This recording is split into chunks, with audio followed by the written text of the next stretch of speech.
Yo, what it is, what it do, YouTube. So check it out. I want to break down this interview that Lex Fridman recently did with FBI negotiator Chris Voss. And the reason why I want to break it down is because it's so impressive. I've never seen someone explain a technique that they use while using the technique. So we're going to watch the interview. It's only like, we're going to watch a clip of the interview. It's only like 6 minutes, but I'm going to break it down and show you guys how he's using the technique as he's explaining the technique. Chris Voss, he's a FBI negotiator. He has a class on masterclass that I took.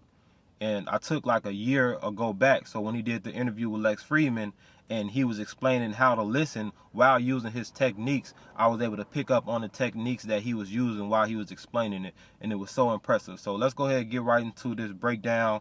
The Lex Fridman podcast. Go subscribe to him, Chris Voss. I promise you guys are going to be impressed. So wait till the end of the video before you feel me, leave. Let's go. How do you truly listen to another human being? How do you notice them? How do you really hear them? I always hated the term active listening. If anything, it's proactive. Mm-hmm. And as soon as you start to try to anticipate where somebody's going, you're dialed in more. Because along the way, either you're congratulating yourself for being right, or when suddenly they say something that surprises you, you really notice it. Like, that's not what I expected. You're dialed in, you're listening. So it's proactive. And then one of the reasons, we named the book Tactical Empathy. Name the book Never Split the Difference, but we're talking about tactical empathy. Calibrated emotional intelligence. What's it calibrated by? First, it was experience as hostage negotiators, and we've come to find out that our experience as hostage negotiators is backed up by neuroscience. Another reason why I listen to Andrew Huberman's podcast all the Great time. podcast. Heavy on the neuroscience. Mm-hmm.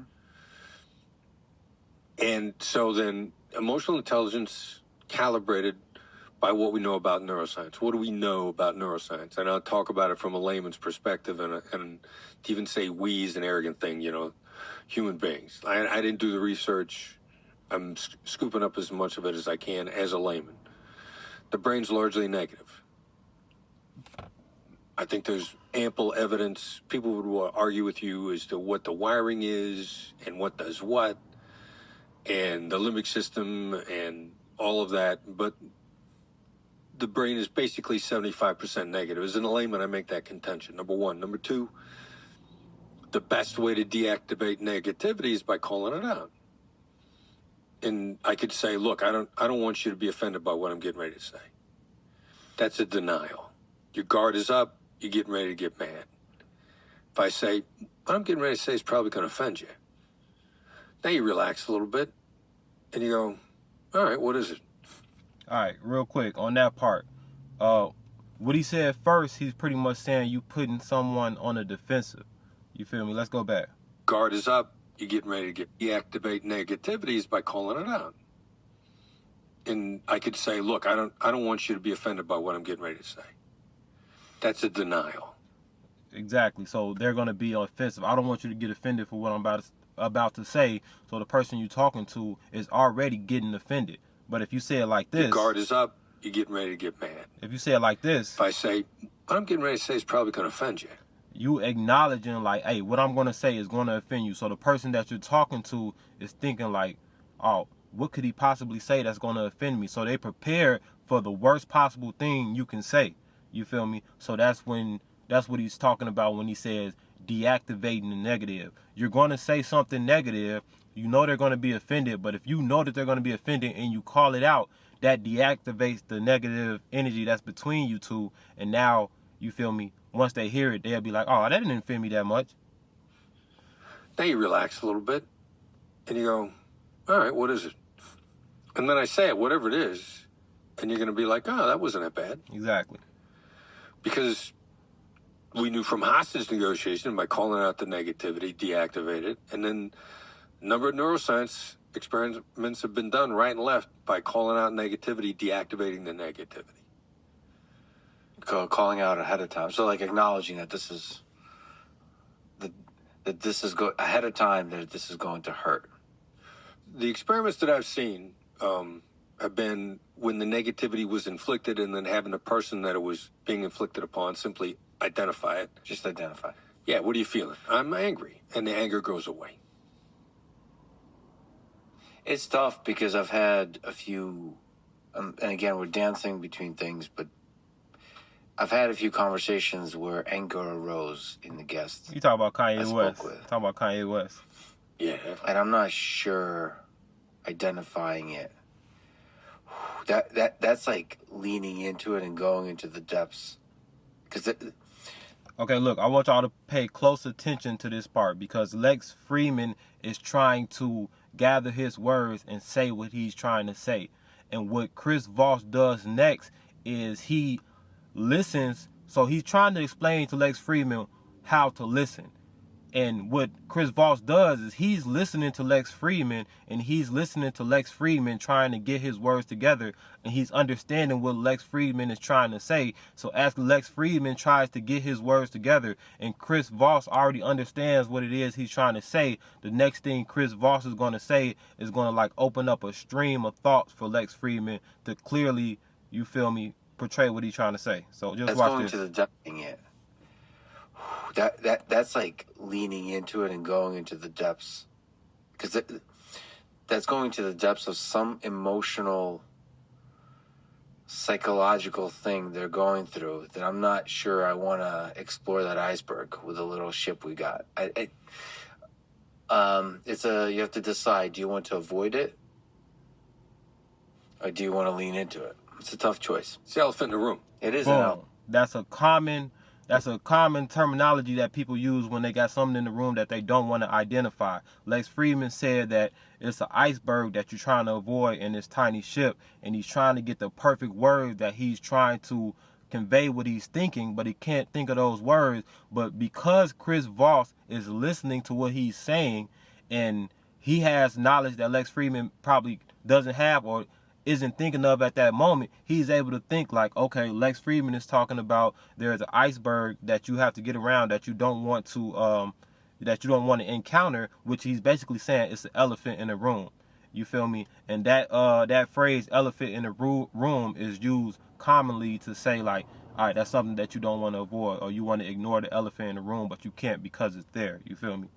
So he's actively showing how to listen while he's explaining how to listen. It's incredible. It gets better, bro. It gets better. In the room.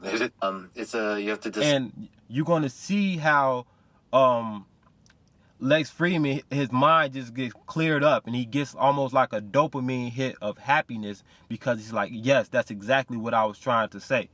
So Chris Voss is listening and helping almost guide Lex Fridman on what it is he's actually trying to say. Do you want to avoid it?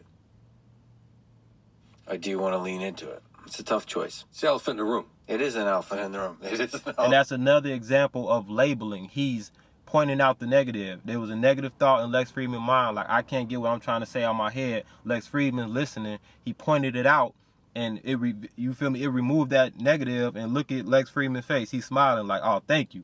You feel me? Like subconsciously. You have to decide, do you want to avoid it? Or do you want to lean into it? Incredible. It's a tough choice. It's the elephant in the room. It is an elephant in the room. It is an elephant. Especially when, I think that's the big difference between conversations and negotiations. Negotiation ultimately is looking for closure and resolution. I think general conversations like this is more exploring. There's not necessarily a goal. Like if I had to put a goal for this conversation, there's no real Pay attention goal. to this part. It's curiously exploring ideas. Pay attention to this part because this is gonna what happens at the end is gonna come back to this part. But this is something that Chris Voss doesn't agree with. He doesn't agree that having a conversation doesn't mean that you have a goal. But we're gonna talk about that later. There's not necessarily a goal. Like if I had to put a goal for this conversation, there's no real goal. It's curiously exploring ideas. He's going to bring that back up later. That gives you freedom to not call out the elephant. for a time, you could be like, all right, let's go to the next room, get a snack, and come back to the elephant. Right. All right, so I'd make a tiny adjustment on the negotiation definition. Yeah, he don't agree with that. You said, I think, seeking closure. You used two words, and closure was one of them. Goals, maybe another. Well, yeah. What is negotiation? Well, I would say seeking collaboration, and because closure kind of puts a little bit of a finality to it, and the real problem in any negotiation is always implementation. Right. That's why we say yes is nothing without how. And yes, at its very best, is only a temporary aspiration. It's aspirational. It's usually counterfeit. So if you're looking for, That's a good line. Yes is usually counterfeit. It's aspirational, without the how. yes, All right, so basically what he's saying right here is that yes is nothing without how. So if you're negotiating with somebody and somebody just wants to say yes to get you out their face, they can just say yes. But when you're negotiating, you're not seeking a goal. What Lex Fridman says, Chris Voss is saying that when you're negotiating, you're seeking collaboration. And what he means by yes is nothing without how is, you feel me, somebody can just say yes, but then change their mind later. But if you're negotiating and you're able to collaborate, then you also have the how is going to get done, not just the yes. So if you're a businessman and you're trying to get a deal and get a new client, if you just get a yes, it's not a definite, you feel me? Because a yes can be like it might be counterfeit and they change their mind later. But if you get the yes and the how, like yes, and this is how we're going to implement this, and this is what we're going to do next, and this is the next time that we're going to meet, then that's a true, genuine collaboration. That's a true, genuine yes. It's not seeking a goal, it's seeking collaboration. It's a good line. Yeah. thank you. I've been working on it. I was practicing. In front of the mirror before I came in today. Good. You got a bright future. Watch this next part. It's the best part. It's the best You should part. write a book or something. Right? Yeah. Your book is excellent, by the way. Thanks. Appreciate that. What am I doing here anyway? Boom, This- boom, boom. This is incredible. This is the most impressive part because he's asking him, what am I doing here anyway? And the whole point of this segment is how to listen. And what Chris Voss did is he was listening throughout the entire, when Lex Fridman was talking, he was listening the entire time. And when he noticed something that he didn't like, or he noticed something that he wanted to address, he just made sure he saved it for later to bring it up. So when Lex Fridman said, like, a conversation is different from a negotiation. Negotiation is trying to get to a goal, and Lex Fridman says, like what we're doing here.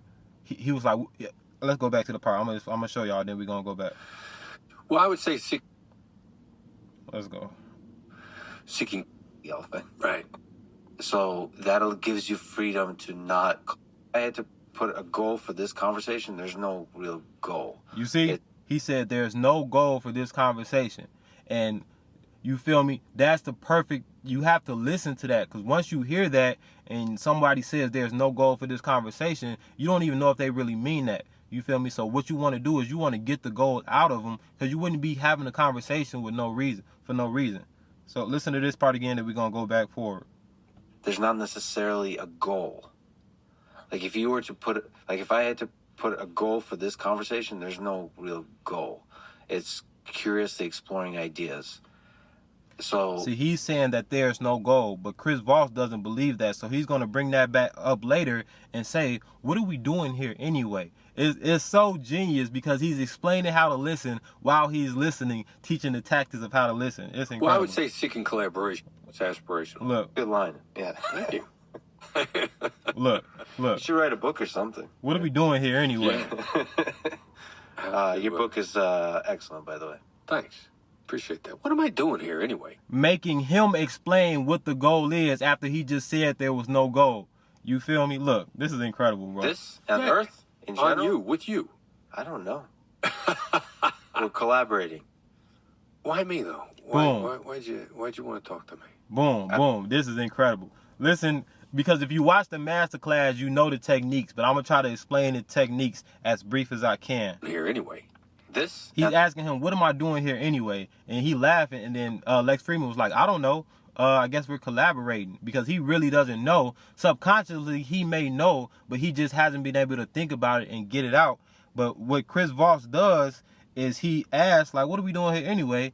And then that makes Lex Fridman feels more comfortable. And the next question he's going to ask is going to begin with a why. Watch. Earth in general? On you, with you. I don't know.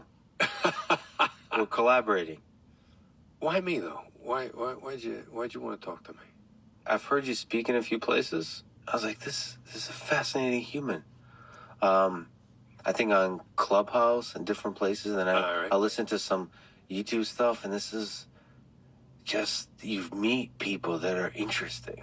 That's making him explain why he wanted to interview him in the first place after Lex Fridman just says there was no goal. You feel me? But now that he made him feel comfortable, and then he asked the why question, I brought up some notes. Like, these are some of the notes from Chris Voss. He always says use the why, you feel me?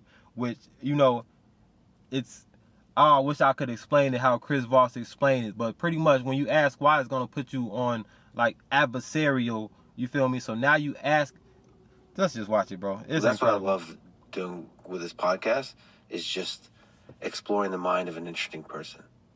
You notice people. Sometimes there's like a homeless person that's outside of 7-Eleven. I notice, who are you? Yeah. Oh, boom. I can explain it now. So pretty much when he's asking why, it's like he's getting Lex Fridman to explain to him why he's there, even though Lex Fridman just said there was no goal for why he was there. They were just having a conversation. But with Chris Voss being such an experienced FBI negotiator, he says, well, I wouldn't be here for no reason. So when he's asking why, and just like these notes are brought up, like if you're doing business with someone and you want to know, like, why are they choosing you over a competitor, you could say, hey, why us? You feel me? Like, look at these notes.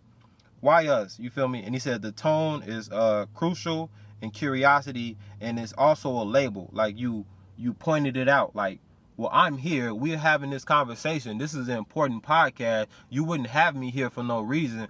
So you're saying that there's no goal. That's not correct. So as I've been listening to you this entire conversation, let me get you to point out the goal. You feel me? I'm an FBI negotiator. I'm trying to get you to speak more of the things that you're not speaking. So I'm going to ask why, and I'm going to make you... You just said there wasn't a goal. You feel me? I'm an FBI negotiator. I know that's not true, even though you may not even notice that yet. So what I'm going to do is I'm going to listen to you the whole time. I'm going to explain what negotiation is seeking collaboration. And then I'm going to ask this why question, why me? So I'm going to make you explain why there is a goal to this conversation and there is a point to this conversation. You feel me? So he's not only is he listening to Lex Fridman and explaining to him how he's listening, he's giving an example of how to listen while he's listening, bro. This is why this is so incredible. This is why I can't stress how impressed I am, bro. It's just sent to some... Talk to me. I'm here anyway. Oh, and also listen to the tone of his voice. I really recommend go listening to this masterclass because he says there's 3 tones of voice. You got the you got your normal voice, which is a happy, playful voice, which you should be using majority of the time, and then you have a serious voice like, yo, hey, sit down. You feel me? Type of voice where it's like it's like an aggressive type of voice. And then you got he calls it the FM DJ voice, where your tone is smoother, it's lower, and it's it makes the person you're talking to feel more comfortable. So when he said, why me? What am I doing here? And he said it in that smooth FM DJ voice, it made Lex Fridman relax more, and once you're calm, you can clearly express how you feel because you're not thinking about other things. So not only is he showing him how to listen, not only is he asking him why to explain the goal of the conversation after Lex Fridman just said there was no goal of the conversation, he's also changing the tone of his voice to make Lex Fridman feel more confident or more calm and able to clearly think about what is the goal here. You feel me? It's incredible, bro. This? Listen. You should write a book or something. Right? Yeah. Listen to the playful voice. Your Listen book to the is, playful voice right by the here. way. Thanks. Appreciate that. What am I doing here anyway? You feel me? This on Yeah. Earth? It's a playful On you, voice. with you. I don't know. We're collaborating. And Why then me, you though? seen how it made him feel so comfortable. It was a playful voice, and that's what he means by the neuroscience, is that you use this playful voice. The body, you feel me, it's natural. It's the limbic system. Your body is automatically going to react to that. So he used the playful voice to make him laugh, ha, and then he went to the lower tone voice, the slower tone voice, the more comfortable, calm voice. Watch the difference. Why here anyway? This is incredible, This bro. on Earth? I've watched On this you, 50 with you. times. I don't know. Uh, Your The book playful is, voice right here. Excellent, by the way. Thanks. Appreciate that. What am I doing here anyway? This on Yeah. Earth? Beautiful. On General? you, with you. I don't know. We're Playful. collaborating. Why me though? Why'd you want to talk to me? I've heard you speak in a few places. I was like, this is a fascinating human. I think on Clubhouse and different places, and then All right. I listen to some YouTube stuff, and this is just you meet people that are interesting. That's what I love doing with this podcast, is just exploring the mind of an interesting person. That's the goal. He said just a moment ago, he said there's no real goal to this conversation that we're having. But Chris Voss was listening, and he was like, well, that doesn't really make sense, and I wouldn't be here if there was no goal. But instead of pointing that out directly, he waited to the perfect time to bring it up so that Lex Fridman can explain exactly what he meant. And it's like Lex Fridman is learning as he goes. Lex Fridman did not know there was a goal, or subconsciously he knew there was a goal, but he just couldn't, that just wasn't at the top of his mind. But Chris Voss, being an expert negotiator, is able to listen and understand, like, oh, you really want to say this, but you don't know you want to say this yet. But since I'm listening to you and you're not listening to yourself, I'm able to see that this is what you really want to say, and I'm able to use the right tactics. He calls it tactical empathy. To, you feel me? Y'all feel me? This is incredible. You bro. notice people. I'll take- Sometimes there's like a homeless person that's outside of 7-Eleven. I notice, who are you? Yeah. It's fascinating. It doesn't, like, I don't look at the resumes and the credentials and stuff like that. It's just being able to notice a person. Boom. And I just want to say that's so impressive, is because the whole point of this segment was FBI Negotiator on how to listen. So he's explaining how to listen while listening to Lex Fridman, while using his tactical empathy, and you can just see how he's able to make the conversation flow without even really having to say much. You feel me? He's using labeling, he's using mirroring, and he's listening, he's changing the tone of his voice. And as he's listening throughout the conversation, you feel me? It's, I don't know, man. It's so impressive. It's so impressive, and I can't stress enough to go take this man masterclass or subscribe to the Black Swan group on YouTube. But as y'all can see, just this 6-minute conversation, he was able to get Lex Fridman to have his thoughts just flow right out. And whenever they got stuck, he was able to ask the right question. Well, what am I doing here anyway? And it's like, oh, he said that playful. So his subconsciously, Lex Fridman's thoughts are just flowing. So it's just like Chris Voss is just guiding the conversation. Chris Voss isn't even really saying anything new. You feel me? But he's showing how to listen. And when you're listening, you're paying attention to what the other person is saying. And as you're paying attention to what they're saying, when they get stopped up or they enter a place where they don't know where to go, you just guide them to the place you want to go, and you guide them to the end goal. And Chris Voss realized in the middle of the conversation that, oh, he said there's no goal to this conversation, so the end of this segment, I want him to explain the goal. You feel me? Just as if you're a business person and you're talking to a potential client, you don't want to just explain what your value is or what your value proposition is. You want them to explain their value proposition. So, look, why are you choosing me? Why do you want me for this job? You feel me? And then your potential client is he's gonna give you his point of view of why he needs you, rather than you telling him like, hey, I can do this for you, I can do that for you. And, you know, they probably hear that a lot. But if you're able to get them to explain your value proposition back to you, then you pretty much know what their goal is and what their want. So it's active listening, bro. active listening. I was so impressed with this. And this is going to be my first episode of the Sellison breakdown. I want to break down important conversations, but man, Chris Voss, FBI negotiator, Lex Fridman. This is one of the most impressive things that I've ever seen. I watched this clip over and over and over again, and the best part is Lex Fridman he didn't even notice. That's the best part of active listening, and that's why listening can put you in a position of authority rather than you feeling like you're being submissive. That's the power of being submissive, because you get to listen, and as you listen, you get to guide. Even though the other person is talking and it may seem like the other person is leading, you're guiding the conversation where you want to go. You feel me? And you're helping. And not only are you guiding the conversation where you want to go, you're helping the other person like clear their thoughts or verify their thoughts or say what it is they really want to say, but they can't get it out. You feel me? And that's how you listen, man. Chris Voss, I'm a huge fan, man. On masterclass, go get his masterclass. And the Black Swan Group is the name of his company where they train people how to negotiate. And you can use these tactics not only when negotiating, but just in normal conversation. And that way, when you're having a conversation, you don't have to talk as much. You can just listen. And they're trying to say this. Well, what do you mean by that? Use that playful voice, and it's going to guide them. And that's going to make the person talking to you have so much to say. And you just are continuously extracting information. And so when you listen, that's how you get all that information. And you make people tell you stuff that they would never want to tell you, man. So that's going to be all for me today, man. I just wanted to explain. I just wanted to point that out and see if you guys saw what I saw. Let me know what you think in the comment section. Tell me how impressive it was that he was able to explain what listening is while demonstrating what listening is without Lex Fridman knowing what he's talking about, man. So like, comment, and subscribe, man, and peace.